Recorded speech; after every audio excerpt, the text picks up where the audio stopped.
Another technique is, I'm coming back to this now so you can see, if you don't have any, just make sure when you go to cut these, if you want to cut them 6 piece, 20, well, if you've got 26 kids, you can have them cut 2 mil down all the way down the block.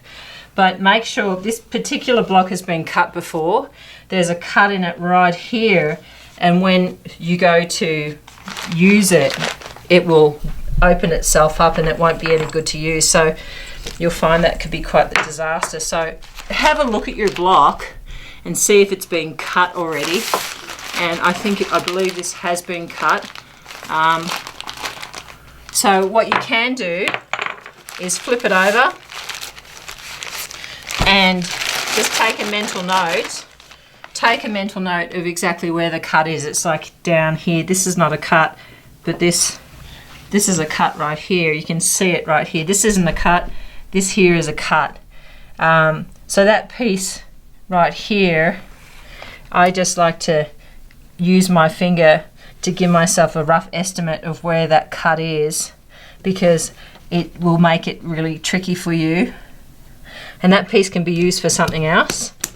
And then you can go ahead and cut 2 mil pieces that are roughly 2 mil thick, maybe a little bit more, all the way through. Now, I'm quite strong and I've been doing this for a while, so you may need someone to help you do that.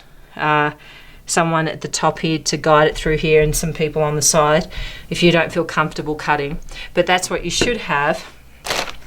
And if you have those already prepped, you can put them back in the block and then be ready for when you go into class. And the good thing about that is the kids don't really need to wedge it. I mean, some people think that you need to wedge, but I mean, this clay is pretty forgiving. But I mean, I'm more probably concerned about the red clay than the grey clay.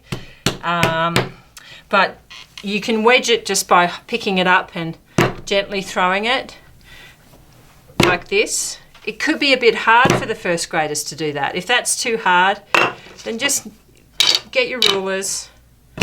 Make sure there's no major, cracks or anything. Get them to just use their finger to smooth it out. You can also use these tools to smooth out the clay. Really makes it so much easier. And that can stop a lot of the air pockets as well. I am kind of somewhat concerned about this piece here. So you just want to smooth that out with your thumb. Make sure that that won't create an air pocket. And then you can go ahead and smooth this with a tool. The kids can just do that. They really enjoy doing that. They think that's fun with this tool. Some kids get it, some kids don't. That's why it's really important to have a parent on each table, and if they all watch the video, then they know what they're in for. They know what they're doing. So grab your rolling pin, and again, don't go over the edges. Just back and forth and flip. The flip is to stop it from sticking to the table. If they don't flip, so say give them about 5 rolls.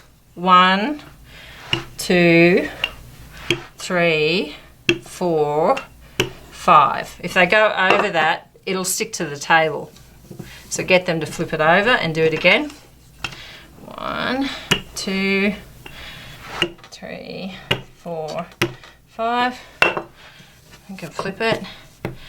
And again. And so the goal is to, or they can do a bit like this, as long as they don't go over the edges.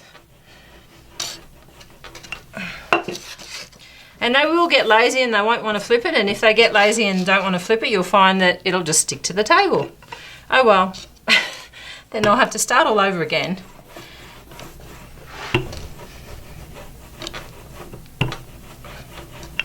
And that's, as you can see, there's no air bubbles in there at all. So you have to just make sure that it's smoothed out, and you're pretty much good to go. They may come across air bubbles as they go. If they do, get them to just smooth them out with their finger. And And that's it. And then they just cut out their stencil and it's all done.